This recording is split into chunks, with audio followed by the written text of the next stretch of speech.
Voilà, aujourd'hui nous allons parler des croyances limitantes. J'en ai parlé ce week-end et ça m'a inspiré pour vous en faire une vidéo. Mais au fait, c'est quoi une croyance limitante? C'est une idée, une pensée profondément ancrée que l'on prend pour une vérité absolue, mais qui en réalité nous empêche complètement d'avancer et freine notre développement personnel. Ça peut être une petite phrase qu'on se répète depuis des années sans même s'en rendre compte, comme je ne suis pas douée pour ça, ce n'est pas pour moi, à mon âge c'est trop tard, de toute façon j'y arriverai pas, je ne suis pas assez intelligente pour réussir, et j'en passe, tellement il peut y avoir d'exemples. Et le pire, c'est qu'on finit par y croire dur comme fer. Pourtant, ces pensées, ce ne sont pas des vérités universelles, ce sont juste des histoires qu'on se raconte. Et si maintenant on changeait le récit et notre manière de penser? D'où viennent ces croyances qui nous brident? Elles ne tombent pas du ciel. Elles se construisent avec le temps. Parfois, elles viennent de notre enfance, de notre éducation, de notre famille. Des phrases qu'on a entendues et intégrées sans s'en rendre compte. Si tes parents t'ont répété « Dans la famille, on n'est pas doué pour les études.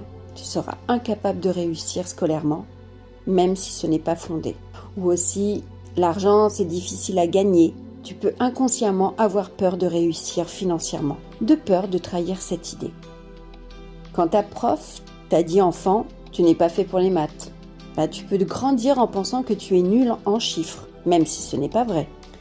Et puis, il y a la société qui nous envoie plein de messages, du genre « une femme doit être discrète » ou « elle est faite pour le ménage » ou « un homme, ça ne pleure pas ».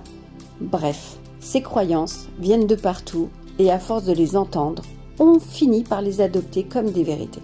Alors qu'en réalité, ce sont juste des points de vue. Le problème, c'est qu'ils nous bloquent. Quand tu crois quelque chose, tu agis en fonction. Si tu es persuadé que tu es nul en dessin, tu ne dessineras jamais. Donc, tu ne progresseras jamais et ça renforcera ta croyance. Car nous avons tendance à chercher des preuves qui confirment ce que nous croyons déjà. Et le pire, souvent, on s'empêchera toute amélioration et c'est ce qui confirmera l'idée initiale. C'est un cercle vicieux. Et les conséquences? Moins de confiance en soi, on se sent incapable avant même d'essayer, moins d'opportunités, on ne tente rien de nouveau, beaucoup de frustration, on sent qu'on a du potentiel, mais quelque chose nous freine. En gros, c'est comme si tu avais une porte ouverte devant toi, mais que tu refusais d'entrer en pensant qu'elle est fermée. Alors comment on s'en débarrasse? Bonne nouvelle. Une croyance limitante, ce n'est pas une fatalité. Ça se démonte comme un meuble en kit. Il suffit d'y aller étape par étape. D'abord, les repérer. Quelles sont les phrases négatives que tu te répètes souvent? D'où viennent-elles? Est-ce qu'on te les a inculquées? Sont-elles vraiment vraies? Les remettre en question. Dis-toi, et si ce n'était pas vrai? Trouve des contre-exemples. Quelqu'un qui a réussi malgré cette croyance. Remplace-les par des affirmations plus positives et réalistes. Changer ton discours intérieur. Plutôt que « je ne suis pas sportif », dis-toi « je peux apprendre à aimer le sport et à mon rythme ». Remplace « c'est trop tard » par « il est encore temps pour moi ». Passer à l'action, même petit à petit. Essaie de nouvelles choses, juste pour voir. Félicite-toi pour chaque progrès, aussi minime soit-il. Et enfin, s'entourer de bonnes personnes. Celles qui croient en toi, qui t'encouragent, qui t'aident à voir les choses autrement. Reste avec ces personnes. Évite celles qui te maintiennent dans tes croyances négatives. Un dernier mot. Tu sais, nos pensées façonnent notre réalité.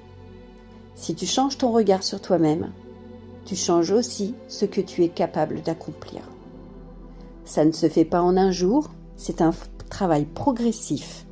Mais chaque petit pas compte, l'un après l'autre.